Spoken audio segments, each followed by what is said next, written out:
welcome everybody. This is Read and Resist. This is a collective and collaborative forum that centres on transformative justice and provides a diverse and creative platform for activists, community organisers, academics, a whole host of diverse voices to become part of this abolitionist feminist web platform.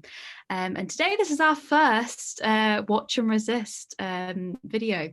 And we're really very privileged to be joined by Kushal Sood, who is a solicitor, prison lawyer, and an abolitionist lawyer.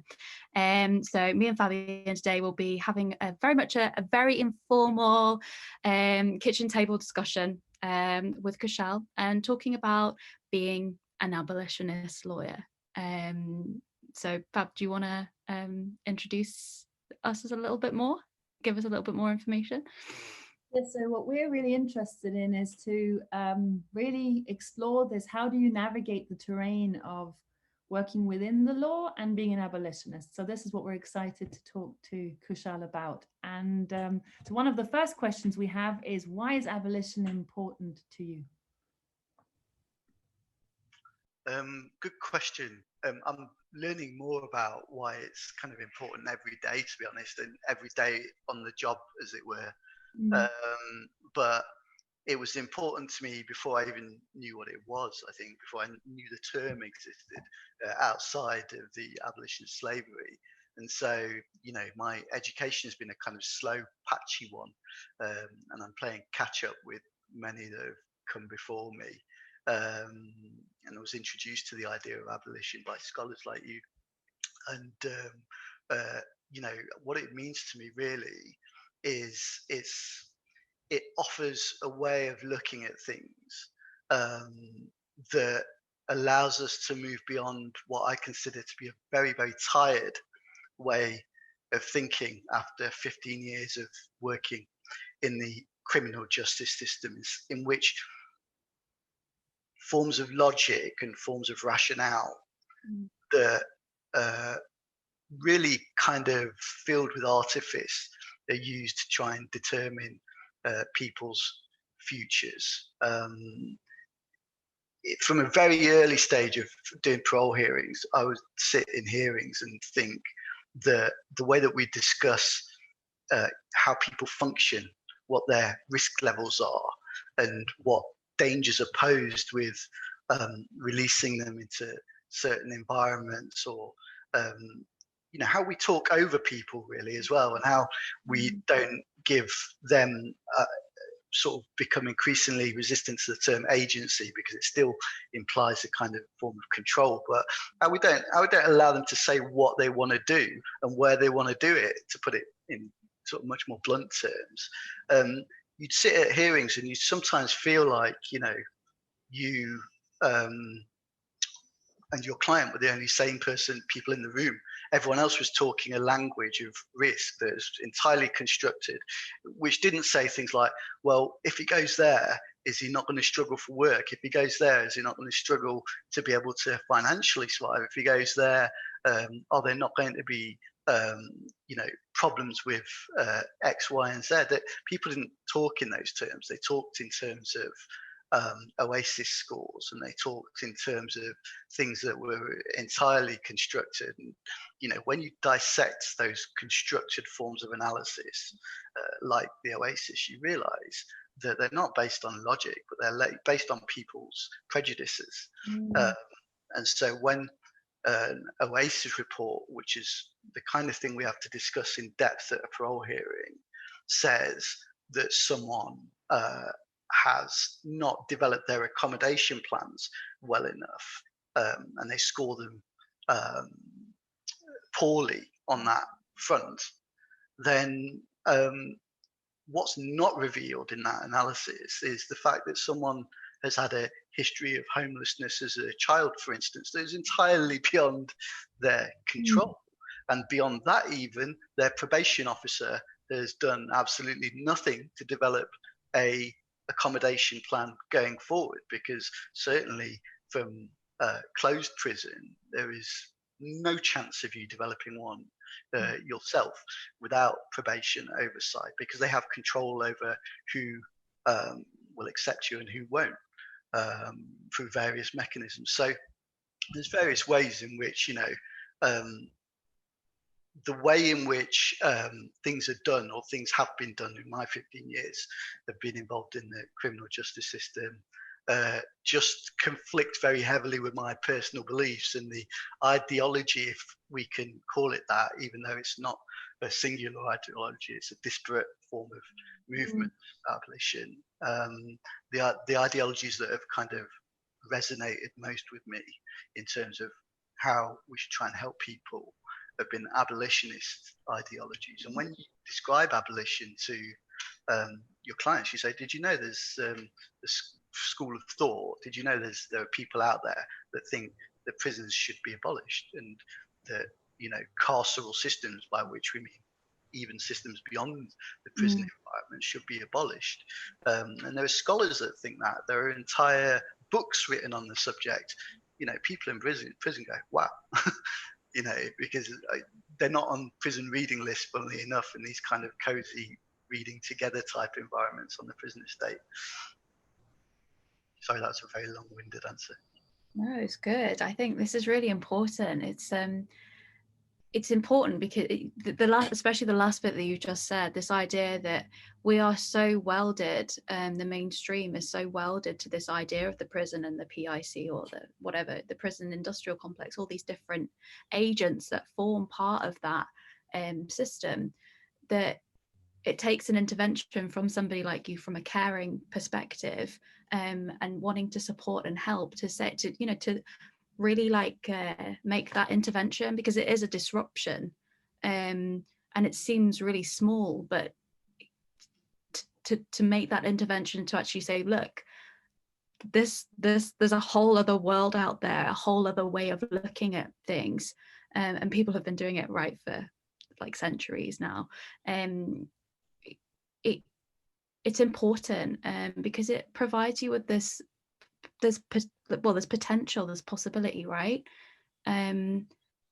Alternative worlds to the ones that you might be currently inhabiting, or 100%. positions, right? And I've been the way that it relates to my work. You can unpick the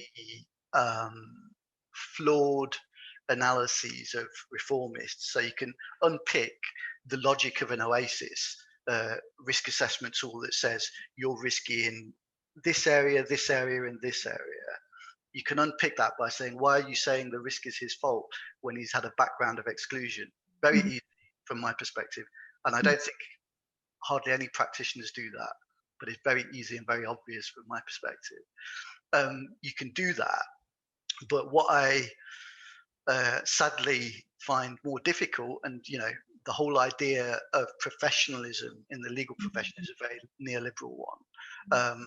And so what I find more difficult is using, my work and my profession, if you like, as an advert for my political beliefs, which you can't do. So I have to be very careful in the context of a parole review. You can get very carried away and passionate about how you think morally some things should go, a direction that you think a case should go in. But you have to think about who you're talking to. So this is where a real friction lies. And I want to try and sort of emphasize the complexity and the ethical complexity of the work, because I still often have to do things that I really hate in terms of compromise. Because it doesn't feel like that compromise is ethical, actually, where I have to say, well, I think we have to think about open conditions instead of release in the context of a parole review, or I have to dilute or not be as vociferous as I would like to be in making an argument against a risk assessment tool being used. Don't get me wrong, I have no fear whatsoever of these people I appear in front of, but there's a difference between being afraid of a parole panel and also trying to get your client out. And so there's a very delicate balance to kind of achieve. So this is sort of the the age-old problem, isn't it? In a sense, that challenge or that conflict. It's about doing right by that particular person in that forum, and also understanding, I guess, from what you're saying, understanding the parameters of that forum, because also it could only harm trying to challenge the foundations on which that forum exists, because it's beyond the scope of the decision makers within that forum. Is that correct? Whereas it's their capacity. I don't want to, I don't even want to. That sounds really rude and kind of reductionist, but it's beyond these people's thinking capacity. When you introduce these ideas to them, you get very glazed over look quite often. So you say, the way that we've constructed risk in this case. So I'll give you a typical example that typifies any parole case. You've got a dossier, and the dossier is full of old sentencing remarks, and it will have a pre-sentence report from the original index offence. It will have the OASIS, which we've just discussed, which is this probation this probation risk assessment tool. It will, in more complex cases, have a psychological report, a prison psychological report. Sometimes it will have several of these documents when someone's been in prison for a long time. So someone might have had several psychological reports written on them. And those are the core documents that you'll find in a parole dossier. Now, the main things to which a parole board pays attention are the OASIS and the psychological report. Now, the OASIS I've just described as being this tool which has subjective inputs. So if you think of any risk assessment tool as being like a kind of, a sausage making machine, that meat that you put into the machine is dependent on your ability to source the meat in the first place. This is going to turn into a terrible metaphor, but once you've done that, you have to be confident as a consumer that the person putting the input in was reliable, and stuff that they put in was reliable before you want to eat the sausage that comes out the other end. And so the machine itself is only the tool by which the people assess another individual. So their biases feed into that tool. You can improve the tool's accuracy. So the OASIS hasn't changed a huge deal over the years, but psychologists use other risk assessment tools which are subject to revisions to improve their accuracy. And someone I've found very helpful to read is someone actually who I find objectionable, a chap called, we probably shouldn't be name dropping, but I don't really care, like a chap called Cass Sunstein in America, a Harvard professor. He was, I think, one of the co-founders of nudge theory. And he described risk assessment tools, whether it's the OASIS or whether it's what they call one of these structured professional judgment tools used by psychologists who have their own range of tools. He described them as, a self-fulfilling prophecy. So he said that, when, as I described, you put faulty data into an algorithm, then what comes out is also going to be faulty. But he went further, which gives you a very good glimpse into the way parole boards and other penal authorities think. He said, and this is why I find him abhorrent, he said, well, you've got to have a trade-off. What do you want, racial harmony or public protection? To him, that's a trade-off. Because sorry, Fabienne, go ahead. No, but this kind of what you're talking about kind of rings about, so in the sociology of risk, it kind of what you're saying is really that what they're saying is that risk is context dependent. And when you said about kind of trying to avert you fulfill the outcome you try to avert, is what Ms. Luhmann said about risk. And and then there's sort of criminologists out there who talk, Jonathan Simon talks about the risk imaginary. So this is where it really fits in, doesn't it? It's kind of, you know, it has to be within the spectrum of your imaginary, yeah, and how you imagine the risk is what, in essence, is the field in which the decisions are made. So you're absolutely right. And this is then what you said in an earlier conversation about how these systemic structures that exclude and discriminate are then produced, aren't they? Yeah. So what you're, so, and then, but are you then saying, so this challenging the OASIS and challenging the way risk assessment is done, is that then, do you then try and do that in a different forum? So you're saying that you try to you navigate this space within the parole hearing in a way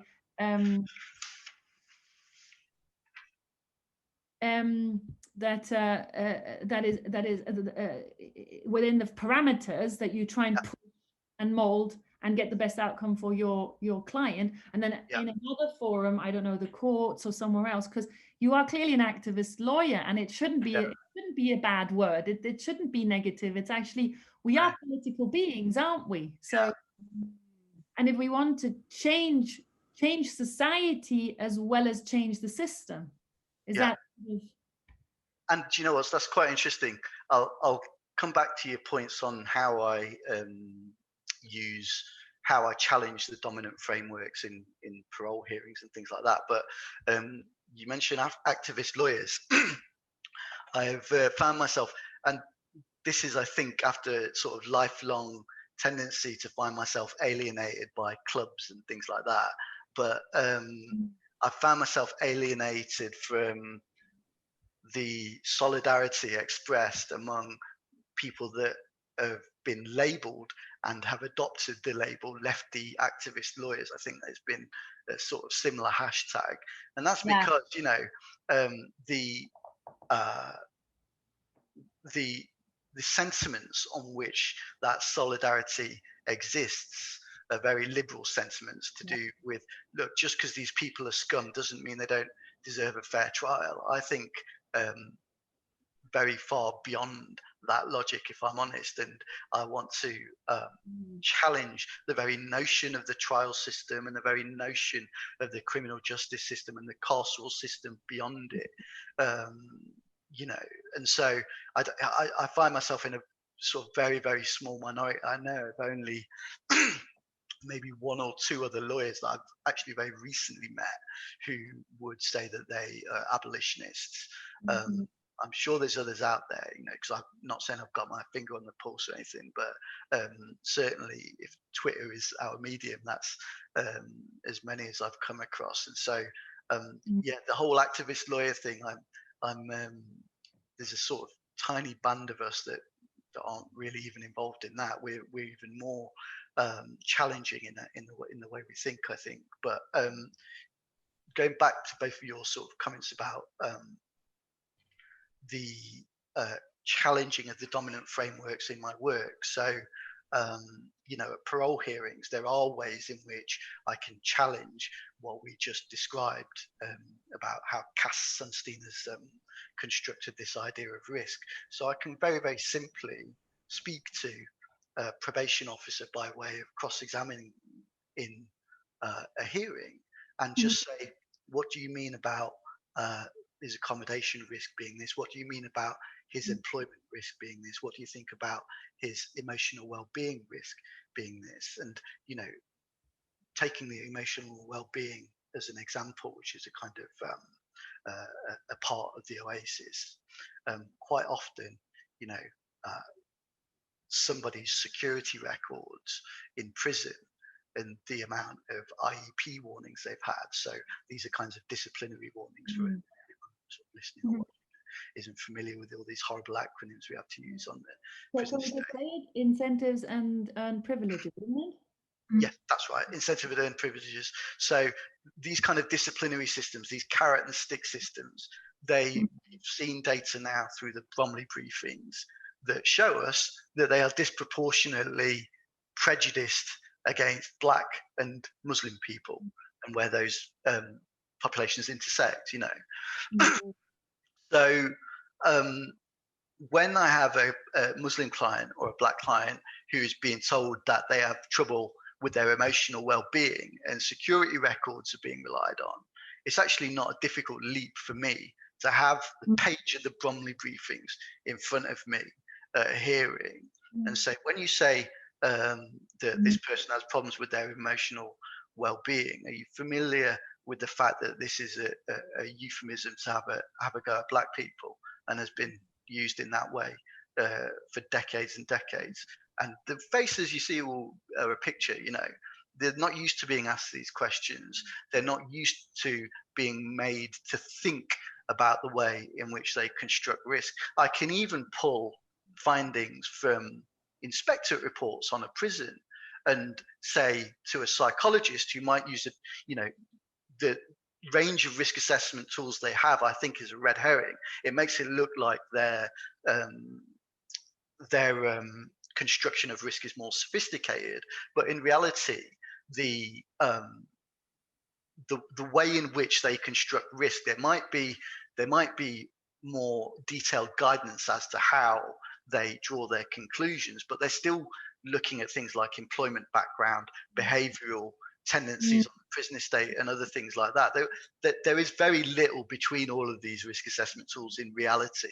We can pretend there is vast chasms between them, but there's really not, in my experience at least. And you know, even when they become updated for greater accuracy, that's the reason I mentioned Cass Dunstein. He thinks that this kind of improvement for greater accuracy should make us feel better about treating racial harmony and public protection as a trade-off, and whereas really that's an anathema to any anti-racism struggle, in my opinion.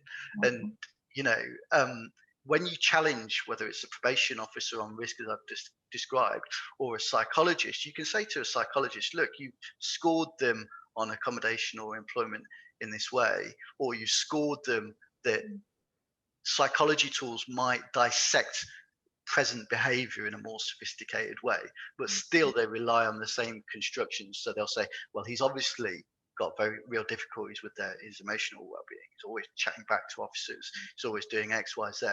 You have to ask them about racism. You have to ask them about why they have simply taken an officer's word over a prisoner's, and why they have looked at security entries where they don't even know the officer making the entry, or what they call intelligence, where they don't know any details of what happened and where, you know, and they've taken that as gospel, whereas someone's pleading with them to believe them that they're being ill-treated in prison, and that's rear-guarded by an inspectorate report or Bromley briefings data which show that people are badly treated in this prison.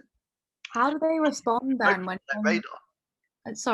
how do they respond when you're making that intervention and you're saying, look, you're talking about racism? How do they respond? Very, very mealy-mouthed, and I don't think I've heard a sentence that I could repeat, because they don't make any sense what they say in response. It's a classic response to kind of killer points in cross-examination, where someone just tries to bumble their way through it. I did have one answer, I think, once when I raised Bromley briefings data, where, you know, a psychologist just sort of looked at me dead on, which I think was fair enough. They looked at me dead on and they shrugged their shoulders and said, what do you want me to say? Yeah. Right. I'm going to pause. Yeah. So we're talking before about making interventions and confronting people who are agents of the criminal legal system with racism, right? The racism that they are also Perpetuate. And how you navigate the challenges with that, because I can't imagine all lawyers even confronting that so openly. And you kind of explained a little bit about the reactions that you're met with, or the lack thereof reaction, maybe the responses from people that you receive. How do you navigate that? When you receive a response like that, how do you keep pushing? We're speaking about the tensions, obviously, of ensuring that you're supporting those that you're working with and for. with your own kind of politic? How do you navigate that? Well, perversely, in the context of this pandemic, there's been a lot more ability to network with other practitioners, and there's been one forum in particular for lawyers of colour who have come together to discuss mainly how we're treated in the legal system, to be honest. So it's a little bit selfishly oriented in the first instance, but you're welcome to get just the tiniest of violins out, but we're all hugely exhausted. We are it's a very traumatizing profession, especially when you're working in legal aid. And there's been a tendency, it's something that if you are a lawyer of colour, you'll have known about it from your early days of practice, but you're treated differently. And what's quite vindicating is there's a QC I work with who's incredible and sort of a real inspiration to me. And on one of those recent sort of liaising with him, it was clear that this tendency to be treated more poorly is something that he's observed over many years as a lawyer of colour. And that's quite, sometimes you think you're imagining things, because that's the way I think you are led to believe your perceptions, what they mean. But when you hear others say it, it makes you feel a lot less mad. And having worked on that person on cases in which I've seen they've been treated in a different way when they're making extremely cogent arguments, it does help in an abstract way, because it's quite easy to be gaslit by not only judges but also opponents. So in the context of judicial review, which is my specialism, we have responses to our pre-action letters. So when you first want to, if you pardon the kind of crudeness of the term, when you first want to send a warning shot to the other side, when your client's instructed you and said, I've got this problem, and you think it's something that's got merits, and you want to send a warning shot to the other side, you send a pre-action letter. And so once you send that pre-action letter, you get a response from the government lawyers.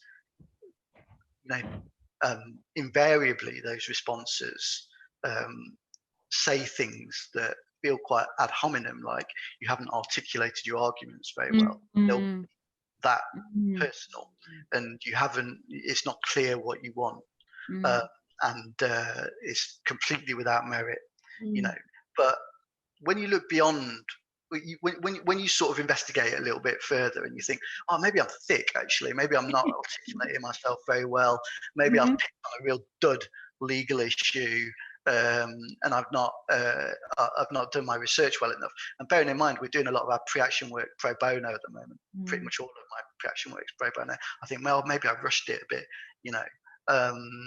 Then you sort of look beyond that analysis, and you see that there's a specific policy within the government legal department that compels them to resist even meritorious claims, claims that have a 70% chance of success. And then you can put their theatrics into context. And, it's been COVID, actually, and the kind of the bravery that those other practitioners have engendered in me, I think, in the context of COVID, that have forced me to say, well, in a response to their pre-action response, I'll say, well, I don't believe you think my argument's bad.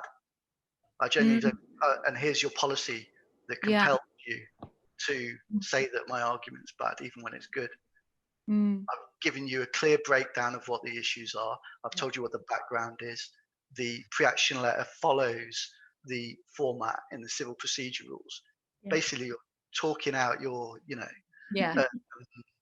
And so I can throw it back at them. And I think, do you know what? I've completely forgotten what your original question was, but I think it's how I navigate that space. Yeah. But I think that's how I've been doing it now. Mm-hmm.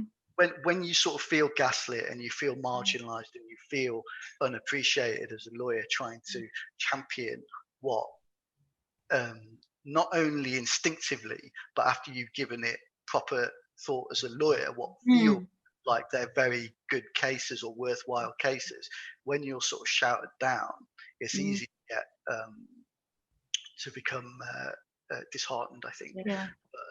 In more recent times I've moved beyond that, and I throw back at those sort of authorities, including judges, trying to challenge me what they've not been used to hearing before. Yeah.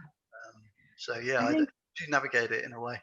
Yeah, hearing you speak about this is making me wonder then whether, if we're thinking about abolition in the current time context with COVID-19, but just 2020 generally, with all of these intersecting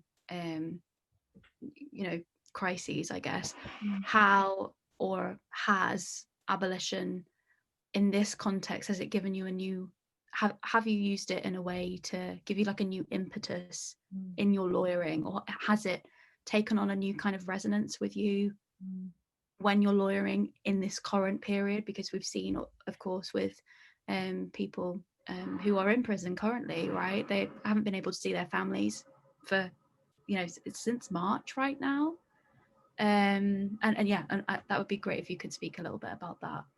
Yeah, to be honest with you, sort of in terms of politically, it's definitely if there was any doubt, which I don't think there was, it's cemented my abolition. This pandemic has, just to see how prisoners are treated and to see how the absence of contact with their families has been treated so casually, and the forcing of prisoners into de facto solitary confinement has been treated so casually. Have more than weekly instructions from people that are really feeling the effects of the sort of casual abandon with which prison authorities are treating them in this pandemic. And very, very serious things happen, extremely serious things happen, and I've been trying to fight on those clients' behalf with curtailed access to them, curtailed legal aid, and curtailed ability to basically function as a lawyer. When I think about lawyers in any other area of law, speaking to their clients on the phone and any form of document exchange and things like that can be taken massively for granted. At the moment, I'm having to fight in ways you couldn't imagine just for the basic ability to speak to my clients, to liaise with them. And so actually, I'd love to be able to offer a kind of inspiring story about how we are fighting through this pandemic for people in prison, but it's imperiling my ability to continue in this area of practice, and it's more importantly imperiling people's access to justice on the prison estate. This has been the story, hasn't it? It's been the story since 2012 in a kind of extreme way, with the cutting of legal aid, and then just more and more this kind of populist, punitive, when we thought that they couldn't reach any more heights. I mean, it's just, and this argument of the new normal that we experience in our working lives. How have you experienced that in your interactions with the prison system? Is this now being seen as a new normal? Yeah, of course. And I think there are plans afoot, and they've, not been expressly stated, but there are plans afoot to turn this into the new normal. And if you look at the COVID-19 policy specifically, there was a press release from the Ministry of Justice in August or maybe July, which spoke of the plan to go back to normal in terms of release policy onwards. And I'm planning on writing a blog about this. So I need to sort of collect my thoughts on the people that we've tried to get out under this policy, and how the government lawyers have really just acted in the most abhorrent way. But that policy, the COVID-19 policy, the statutory instrument that came into force, you can count on the fingers of one hand people that benefited from it. And beyond that, October, as we understand, had the highest figures of COVID-19 on the prison estate, and the press release in support of abandonment of a system of temporary release used the words that we've got this under control. We've been successful in our fight against COVID-19 on the prison estate, but there's still a huge amount of data concealed.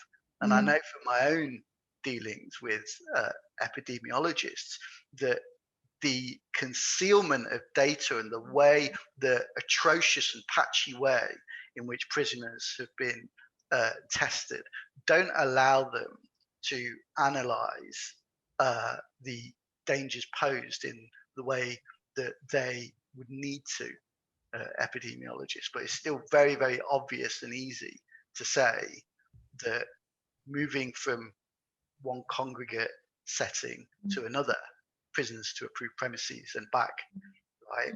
That's the kind of, if you think about the traffic on the prison estate through recall, that's what we're talking about.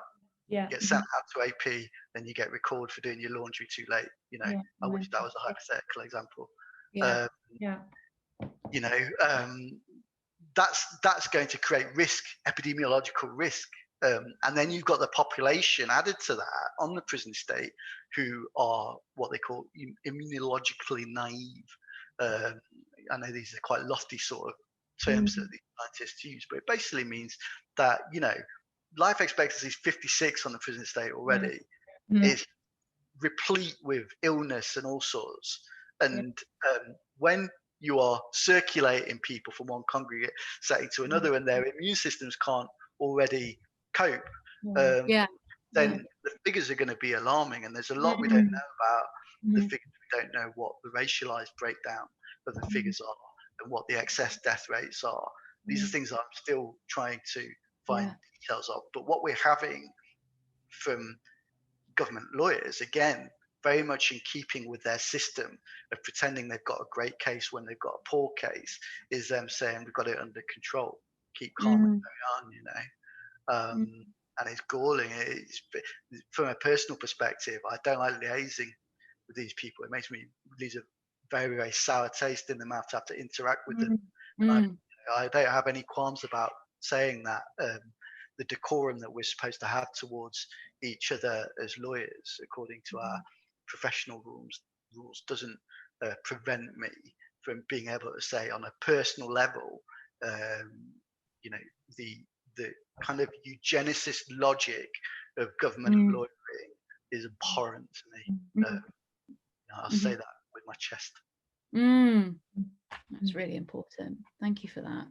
I'm thinking when you're talking about some of our students, so recently Fab and I, we've done over the last few weeks, it's been teaching's been it's been long this semester, right? But we've been teaching a lot about about abolition and BLM. We are the designated abolitionist tutors, I guess, and talking with them, they're also part of this system. They're learning so much at the same time, kind of from the mainstream way of lawyering or the discourses around that. And I think for us, our sessions, they've taught us so much as well about how abolition is perceived and how welded to that system of punishment, action, punishment, and how it is very difficult to disrupt and to shake sometimes. but also moments of hope, that when you describe what abolition actually is in practice and what you can do, and listening to what you're doing in terms of, for me, what you're saying, it's like everyday abolitionist praxis, right? You're every day making smaller, and actually they're not smaller steps, but really, they're instrumental steps in confronting the ways that these systems are harming people. Yeah. I was wondering if you could kind of maybe speak to I don't know, like a younger self, or kind of think about how maybe when you first started out, how your, I guess, your abolitionist politic as a lawyer has evolved, and your kind of any moments that kind of awoke you, I guess, maybe to abolition. Well, I think speaking to a younger self, speaking to a lad at law school, for instance, let's start there. My degree was in psychology, so I always found myself alienated by a lot of academic framelworks that I was having to study. I don't think they spoke to things that I found important, and that might have been as a kind of student or whatever, that I didn't find it interesting. Maybe I just needed to knuckle down and do my statistics module whilst I was studying psychology. Shut up. No one wants to do that now, Kushal. Well, that's it. And then you find out, later on, that the ways of drawing conclusion that you have in a lot of academic frameworks, whether it's in psychology and their use of statistics, or whether it's any other sort of lens of analysis that's used, a lot of them are tied up with racist ways of thinking. So there's some really interesting literature written on William Galton, who was Charles Darwin's cousin, and his birth of what they call the analysis of variance and sort of statistical analysis that you see. Teaching my grandmother at Suck Eggs, of course, you guys know more about these forms of analysis than I do, but there's a relevance to what seems like a very boring mathematical analysis, and the way that it impacts on populations, and the way that it excludes people from the conversation when you look at conclusions in journal material. So stuff that I found boring, it's not out of the blue that I found it boring and out of my own petulance. Sometimes when things don't speak to you, it's because they weren't constructed for you, if that makes sense. Yeah, definitely makes sense. I've heard a lot of scholars say that, which again is kind of heartening. You think, well, maybe I'm not completely mad. And that's and this is what the things that I need to listen to, and I should have listened to as a younger lad. And I'd definitely say that, I think, to my younger self, and maybe to students, is maybe follow people that you think look interesting on social media. They will make reading recommendations, and you'll find yourself sort of gently steered down a pathway which you otherwise might not have done. To Flick Adams and Fabienne and shout out, thank you. They're the people that are giving you reading material. I remember, even at school, there was the odd teacher that would say, well, have you thought about reading South American literature beyond the kind of Penguin classics that you're dished out?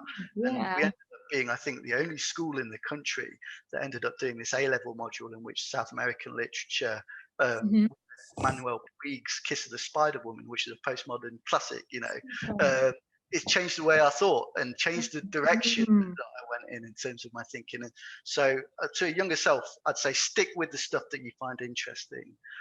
There's lots of it out there. And even if you're studying law particularly as discipline, when we think about decolonizing, you know where to begin with law. I know there are people, I don't want to ride a coach and horses through those of you academics that are doing such great work in trying to decolonize it. But I personally, as a practicing lawyer, I was about to call myself a layperson, but I guess I can call myself a lawyer.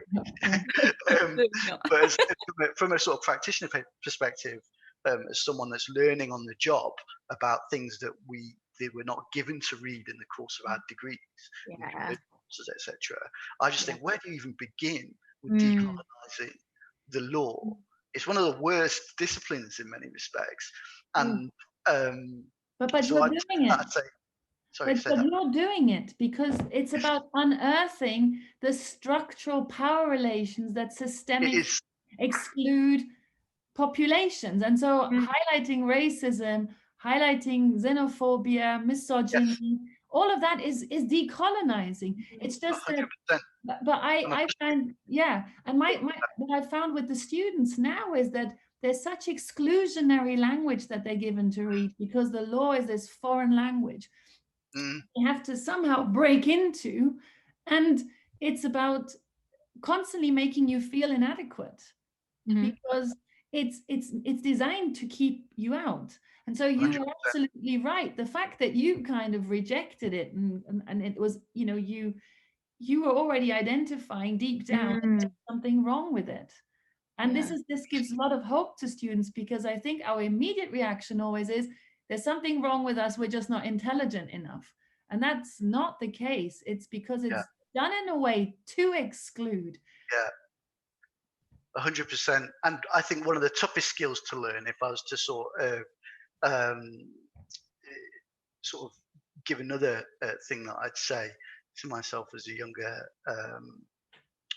person, is I was just about to plug this book, What's Wrong with Rights, by Radha D'Souza. She's a practicing lawyer in India who's unpicking international bodies and frameworks of constructing human rights law and why actually they have ended up being anything but a benefit to the communities that they propose to serve. An amazing book that I'm getting through at the moment. I'm going to say, I think what's interesting about what you're saying as well, Kushal, is this idea that you are able to be professional and also to combine that with a politic, right? I think so often that we read about, especially judicial decision makers, but it's whole way down, right, the legal profession, that you can't be political and you have to be objective. And we know obviously that it's a myth, right? It's not possible. Well, you know, judicial guidance, judicial frameworks are very, very specific. You're not even allowed to retweet something that could be construed as political. In fact, if you remember a judicial body, you're not allowed to be on social media at all. Now, the Pro Board frequently flout this, and they've got members that are active members of political parties. This is a sort of litigation waiting to happen, to be honest. You know, there is probably good reason in the kind of way that we structure our systems to prevent members of the judiciary from being particularly political. Okay, I understand that, but there's nothing precluding a lawyer from being political. But lawyers still fervently shy away from being too political because of professional guidelines and what's considered to bring the profession into disrepute and what they construe as being going a little bit over the line. Now, I can't claim that I've brilliantly steered the right side of that, because only this year I got into trouble with the legal aid agency for kicking off about you know, their work. And so I'd just like to say, if they're watching, I think the work you do is great. So it's important for me to say that. But, you know, there are boundaries and they are being policed in increasingly neoliberal ways. I think that really sorry, I was just going to say, I think that goes really well, and it ties in really well with this neoliberal academy. So I think students a lot of the time interpret that, and I think it's not just them interpreting it, but I think obviously the kind of research, or not research, but kind of the materials that we use and we teach them with a lot of the time tell you that you have to completely eschew any kind of political identity, but not just, I don't mean political in the kind of what party you're belonging to, what kind of things you believe in, but emotionally and your character as a person. So there's that complete flattening.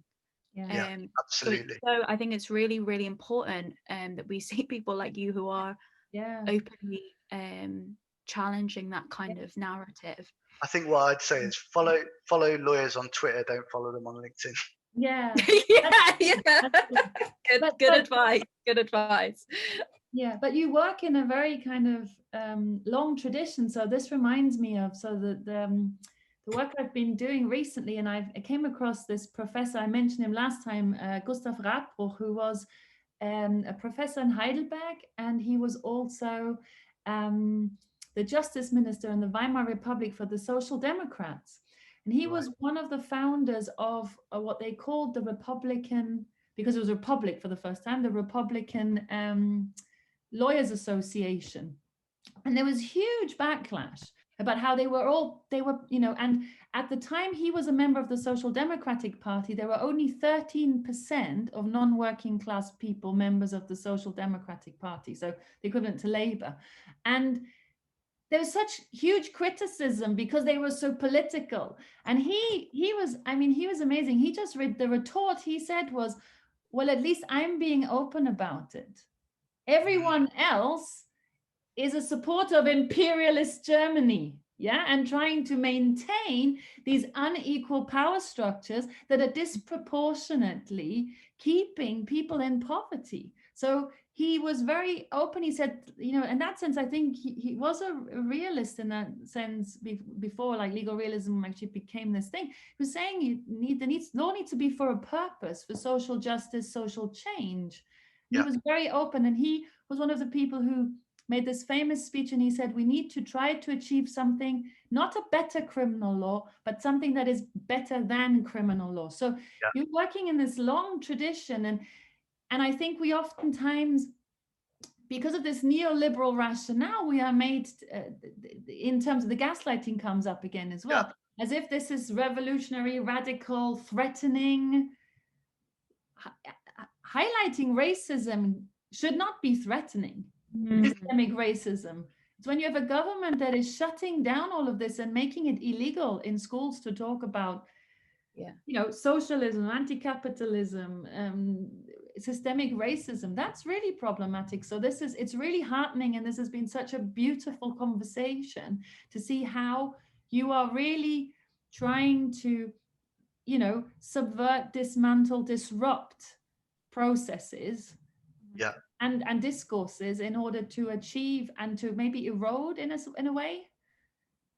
Yeah, absolutely. And you know, I think one of the key things I've learned is that I am a tiny fish in a big pond, and so I think lawyers are by nature a narcissistic bunch, and they always try and center themselves, and they always try and make it about their fight and their struggle and their work.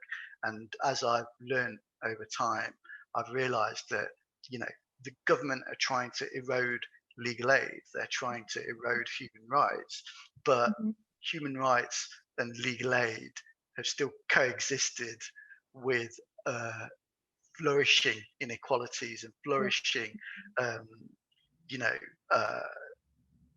policing of people from marginalized groups. So I don't think we can sing our praises, even those of us so-called activist lawyers can sing our praises in the context of all this.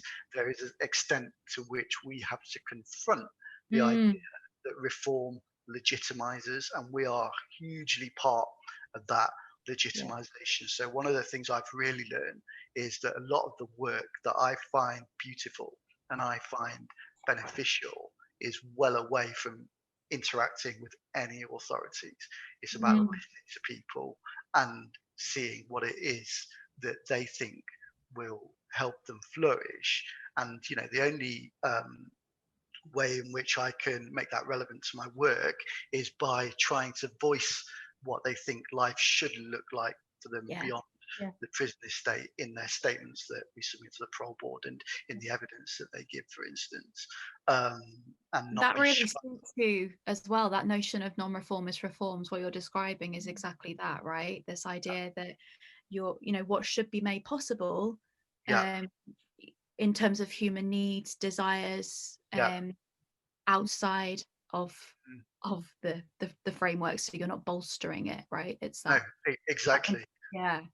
Yeah, and you know, on a personal note, you know, thinking like that and thinking beyond institutional frameworks and distancing myself from consultation processes and the things that I have really frustrated myself for 15 years to get involved with, to get these parliamentarians to listen to us, distance myself from that now has been something I've learned from especially a lot of younger people that have found other ways of playing, and this word developing play in the community, which is what one particularly influential scholar kind of taught me as a word to use more often in my personal life.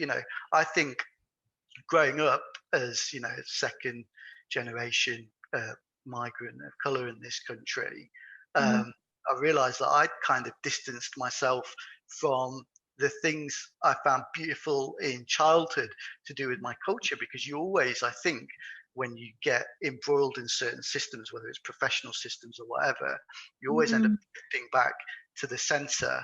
And I've started to become much more involved in my community, go to places that I went to as a kid where, I had a massive gap in going to, because I was going to like Ponzi bars and cafes and stuff like that. You start going back to these places, you think actually, as well as sort of trying to advocate on behalf of your so-called community to people in power, just go and sit with them, go and do what you used to do. That's important. Carry on doing what you've always found enjoyable doing, because the conversation in Whitehall and Westminster is not a meaningful conversation. They're an embarrassing joke. Even all-party parliamentary group meetings and select committee hearings, they give the illusion of plurality or pluralism, and they're just a bunch of stuffed shirts talking to one another, and that includes the charity sector and beyond. There's no voices of any interest either invited to the table or that even want invited to the table. We're in a political climate, I think, in which people have long abandoned trying to speak to people in power, if they ever did try to speak to them in the first place. That is, things like those Steve McQueen series of programs we're seeing on Sunday nights show that how people find joy well beyond the corridors of power, which have never meant anything to them, and they've never meant anything to a lot of people in my community, and I lost sight of that for a long time. Yeah. So what you're like, if we draw this to a close now, you have kind of tapped into what Angela Davis says in Crowd Out the Institution, that we're all, and it's so good to hear this, because we're all trying to do this kind of on a daily basis to try and see about looking for joy and pleasure elsewhere. And I love the reference to play, because I think that is really being playful. Pleasure activism, you said that you read the book as well, so we're gonna, maybe that's something we can talk about next time, is kind of it brings this whole kind of semester to a close in a really beautiful way, because we started out with a reading session on pleasure activism, nurturance culture and joyful militancy. We're kind of ending there again in this kind of trying to be hopeful, to say that we center joy, we center care and nurturance, and that seems what it is that you're about. And this is what it kind of really aligns with transformative justice. Yeah, I try, but I'm still learning, and I'm definitely aren't we all, Kushal, right? This is the process, isn't it? This is the being on a journey. And so thank you very much for joining us and having this conversation. Thank you both so much. I'll speak to you again soon.